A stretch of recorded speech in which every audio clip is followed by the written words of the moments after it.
artillery guns primed for fire. Air defense radars continuously scanning the skies. Command centers operating round the clock.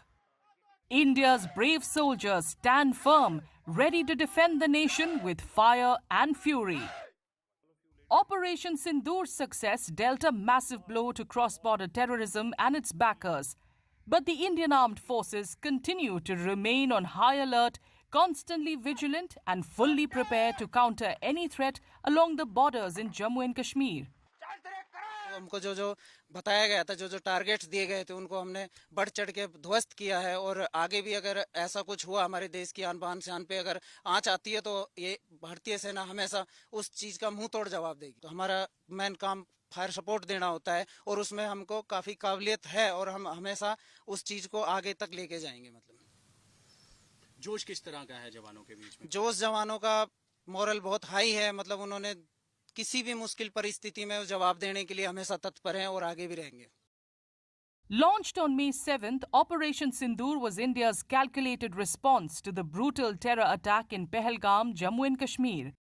In a meticulously coordinated operation, 9 terror-linked sites across Pakistan and Pakistan-occupied Jammu and Kashmir were precisely targeted and destroyed. Following the halt in military operations, the Indian Army showcased how indigenous weapons delivered precision artillery strikes with devastating accuracy, demonstrating the nation's evolved battlefield strategy and unwavering resolve. हम भारतीय सेना के artillery के Gunners हैं। यह वही gun है जिसने आतंकवादियों के ठिकाने पर भारी मात्रा में बमबारी करके उनके हौसलों को पस्त किया है। किस तरह से जो ऑपरेशन सिंदूर है उसमें आर्टिलरी का कितना अहम रोल रहा है? किस तरह से आतंकी ठिकानों को ध्वस्त किया गया? आर्टिलरी को वैसे गॉड ऑफ द वार बोलते हैं। इसका गोला जहां भी पड़ता है उधर दुश्मन के हाहाकार मच जाता है। हमने दुश्मन के सैन्य ठिकानों पर भारी मात्रा में बमबारी किया, जिससे उनके माहौल में अफरा तफरी मच गई। गोली उन्होंने चलाई थी पर धमाका हमने किया। Operation Sindoor was not a reaction, it was a calculated and mission oriented strike. हमारा टारगेट बिल्कुल क्लियर था। एनिमी के टेररिस्ट इंफ्रास्ट्रक्चर और उनकी पोस्ट जो इन्फिल्ट्रेशन में मदद कर रही हैं, उनको प्रिसाइज तरीके से डिस्ट्रॉय करना है। इसके लिए हमारी तैयारी पक्की थी। हमने मेंटली, लॉजिस्टिकली और फिजिकली अपने आप को तैयार किया था। हमारा जो गन क्रू है, उन्होंने अपनी पोजीशन, गन डाटा और एग्जीक्यूशन की इतनी तैयारी कर रखी थी कि गोला तो टारगेट पे आना ही था। हमारे पास भारतीय मेड अत्याधुनिक रडार्स थे, new generation target acquisition equipments थे, मगर सबसे जरूरी चीज थी हमारे जवानों का जज्बा। After India's initial strike on terror targets, Pakistan responded with a swarm of drones and missile attacks aimed at Indian military positions. What followed was a dramatic aerial showdown, putting India's air defense to the test. At the heart of the defense was the Akash Tir system, an advanced indigenous shield developed under the Make in India initiative.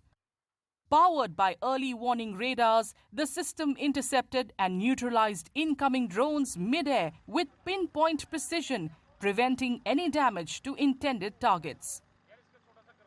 आप ठीक मेरे पीछे जो radar देख रहे हैं वो air defence system में एक अर्ली वार्निंग रडार है, जो कि लॉन्ग रेंज रडार है। और इस लॉन्ग रेंज की काबिलियत रखने के साथ ही ये दुश्मन को लॉन्ग रेंज से, चाहे वो एयरक्राफ्ट हो, यूएवी हो या आपका ड्रोन हो, उसको सर्च और डिटेक्ट कर सकता है। इस अर्ली वार्निंग रडार के द्वारा सर्च और डिटेक्ट करने के बाद में ये टारगेट का डाटा को हम हमारे कम्युनिकेशन सेंटर जो कि आकाश तीर है उसके द्वारा एफसीआर में भेजते हैं, फायर कंट्रोल रडार में। और फायर कंट्रोल रडार के साथ में लगे हुए 2 वेपन सिस्टम जो है उस पर्टिकुलर डायरेक्शन में जाके उस पर्टिकुलर टारगेट को हवा में ही मार गिराते हैं। जब ये सारी रडार्स एक एयर सिचुएशन पिक्चर जो है सेंट्रली आकाश तीर सिस्टम के पास भेजती हैं, तो यहाँ पे हम कोलैबोरेट करते हैं सारी पिक्चर्स को और ये कंफर्म करते हैं कि एरियल ऑब्जेक्ट उस जगह पे उड़ रहा है, एयरबोर्न हो रखा है। जब वो एरियल ऑब्जेक्ट कंफर्म होता है उसके बाद यहाँ पे हम थ्रेट इवैल्यूएशन करते हैं कि जितने भी ऑब्जेक्ट एयरबोर्न हो रखे हैं इसमें से हमारे फ्रेंडली एयर कौन से हैं और हॉस्टाइल कौन से हैं। जैसे ही हमें पता चलता है कि कोई भी एयरबोर्न एयरक्राफ्ट ये एनिमी का है, हॉस्टाइल है, हम उससे नियरेस्ट जो वेपन लोकेशन है, उस एयरक्राफ्ट के नियरेस्ट वेपन लोकेशन, उसको अर्ली वार्निंग दे देते हैं कि ये आपका आपको डेजिग्नेट किया जा रहा है, आप इसको डिस्ट्रॉय कीजिए। The L-70 air defense guns, vital to India's short-range aerial shield, also responded swiftly, intercepting any attempted intrusions.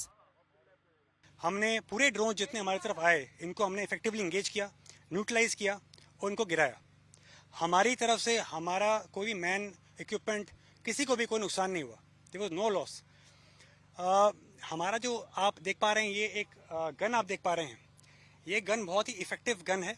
इसका रेट ऑफ फायर काफ़ी ज़्यादा हाई है और ये दिन और रात दोनों वक्त ट्रैक कर सकती है और इफेक्टिवली इंगेज कर सकती है। इस गन्स को जिस तरह आप पूछ रहे थे, इन गन्स को ऑपरेट रडार के साथ भी कर सकते हैं एंड विदाउट रडार भी कर सकते हैं। As India continues to strengthen its defenses, Operation Sindoor reaffirmed the nation's unwavering resolve to safeguard its sovereignty. Backed by advanced technology and an unyielding spirit, India's armed forces remain on high alert, ever ready to defend the nation against any threat.